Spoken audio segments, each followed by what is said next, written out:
Queria que vocês analisassem os primeiros passos dessa questão da SAF do Curitiba, né? Que tipo de avaliação preliminar pode ser feita? O diretor da SAF, o goleiro, né, que foi goleiro Arthur, até se encontrou com a torcida organizada do Curitiba. Que tipo de perspectiva a gente pode ter na caminhada do Curitiba nessa parte, Mafuz? Eu quero primeiro tratar da SAF em geral. Certo. Qual foi o objetivo inicial da SAF? Foi ganhar fôlego para pagar os credores, né? Não tinha outro objetivo imediato, não tinha. Então todos que se propuseram conseguiram alongar a SAF em um período acima da lei. O limite da lei dá 5 anos até 10 anos. E estão fazendo de 15 anos, 18 anos. Mas esse é um outro assunto, é um assunto jurídico que vai acabar em Brasília, num Tribunal Superior de Brasília. Eu não tenho nenhuma dúvida. E vai ter uma CPI também, viu? Não, esse não vai. No Brasil tem que ter, não vai, senão porque não tem negociação. Exatamente. Agora, em relação a SAF como solução técnica dos clubes, eu ainda tenho muita dúvida. Tenho muita dúvida, porque o custo-benefício do investidor vai ser preservado. O investidor, ele não é torcedor do Curitiba, ele não é torcedor do Vasco, ele não é torcedor do Botafogo, né? Não será torcedor do Clube Atlético Paranaense. Torcedor do dinheiro. É evidente. Administrador dos interesses. Exatamente. Dos empreendedores financeiros. Porque isso aí é um conglomerado, é um grupo, né, que assume um clube. Eu concordo com o Mafuz inicialmente nessa visão, e o Mafuz juridicamente está muito mais preparado porque atua muito no direito. Eu tenho outras atividades no ramo, mas veja bem, eu concordo em tudo, inclusive acho que a SAF não vai resolver os problemas do futebol brasileiro. Ela vai, num primeiro momento, resolver o problema das dívidas. Da hora. A dívida, a melhoria no patrimônio, coisa aqui, coisa ali. Porém, a essência do futebol vai continuar a mesma. Por quê? O futebol não é o dinheiro. O dinheiro não dá jogo. O dinheiro não dá talento. O dinheiro não dá competência. Se você não tiver competência na gestão, continua contratando errado. Já tem times aí com SAF, com dinheiro correndo e a coisa não engrena. Então é muito complexo o assunto. O que eu temo, meio que para ficar assim, o assunto que é um assunto espinhoso. O que eu temo é que no final da gestão os clubes estejam a zero. Estruturalmente, porque os gestores não têm compromissos, eles não são nem torcedores nem sócios do clube.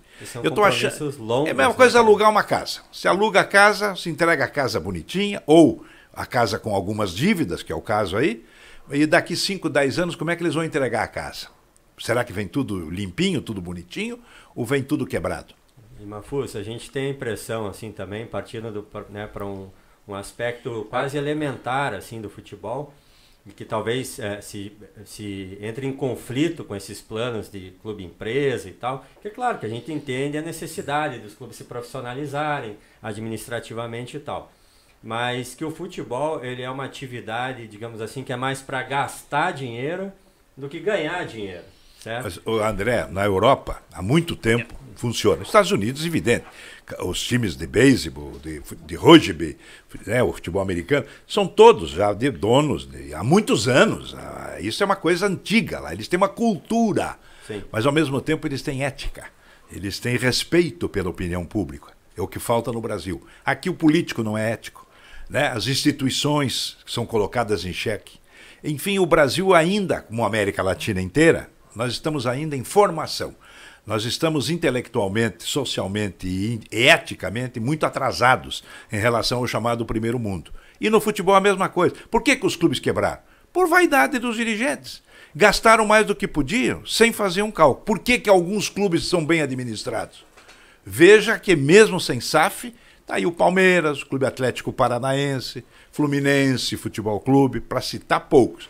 Outros quebraram porque perderam o bonde da história, porque não souberam modernizar os seus estádios no período da Copa do Mundo, que estava uma farra de dinheiro, né? A famosa PEC da Copa, né?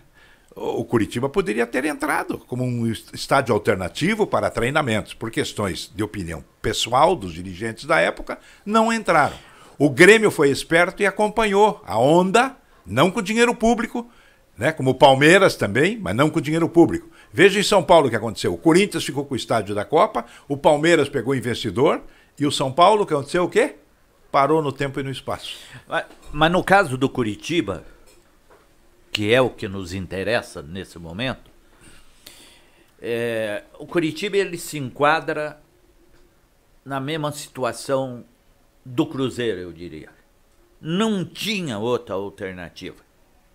É interessante a situação a que o Curitiba foi submetido. Mas é um acúmulo de má gestões. Exatamente. E a morte do Renatinho Folador.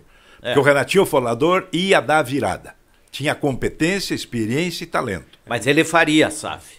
Não, ele faria, mas com ele operando. É como o Atlético Paranaense e o Mário Celso Petralha permanecer, se melhorar, se Deus quiser, a saúde, né?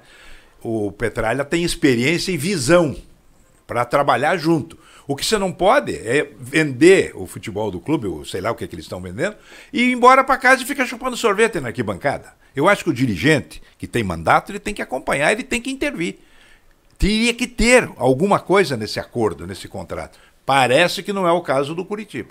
Por isso que eu tenho um pouco de temor. Mafuz, eu queria puxar esse teu gancho, porque a impressão é que o Curitiba foram se sucedendo diversas correntes políticas, houve ali quase que um revezamento e aparentemente parece que do ponto de vista político, dentro do clube, a coisa foi se esgotando, né? O Curitiba... O excesso de democracia atrapalhou o Curitiba. Exatamente. Foi num momento em que o Curitiba permitiu que as torcidas organizadas passassem a ter influência dentro do clube. Influência de decisão. Teve o presidente, né? O presidente do clube, o menino lá. O Samir. O Samir, filho do nosso amigo desembargador lá. Me fugiu o nome agora. Esse que foi um momento. O que não aconteceu no Atlético. Né? O que não aconteceu no Atlético. O Mário Celso Petralha, e quando o Mário Celso Petralha estava com aquele conselho que fez, que esteve ao lado dele na Revolução de 1995, já existia também uma pretensão da profissionalização. De profissionalização e de evitar que as organizadas exercessem essa influência. Então o Atlético criou a cultura de manter as organizadas fora da influência do clube.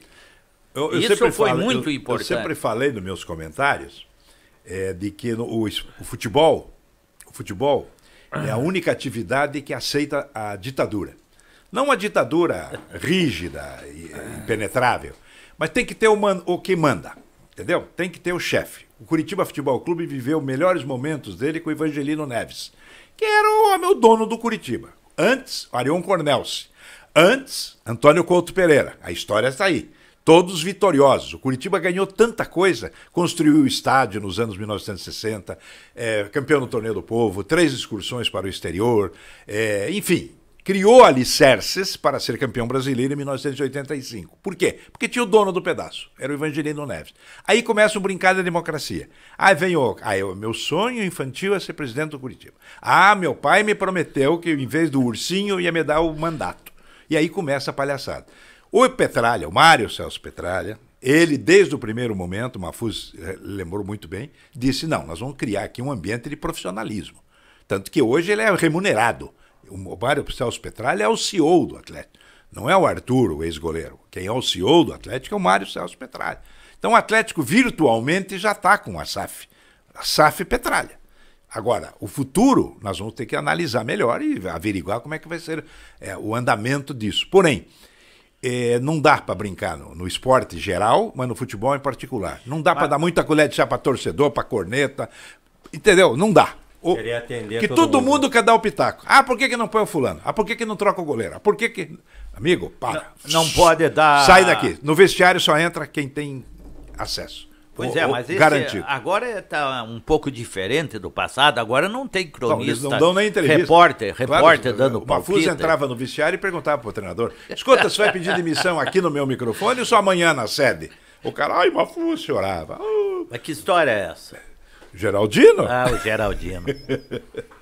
Mas no caso do Curitiba, não tinha outra solução. Por exemplo, no momento que o Mário Celso Petralha, por um motivo ou outro, for impedido de continuar, isso se ele não fizer a SAF, né? O Atlético tem reposição fora dos quadros da Baixada hoje. O Curitiba não tem essa reposição de pessoas. É impressionante, está aí. O Renatinho morreu, o Juarez Moraes, que estava indo excepcionalmente bem e é uma pessoa de talento, de capacidade, por um motivo de saúde não pôde continuar. Acabou a diretoria do Curitiba, o atual presidente é uma pessoa vaidosa, um bom matemático, um bom economista, mas inexperiente de futebol. Então o Curitiba não teve a reposição de pessoas.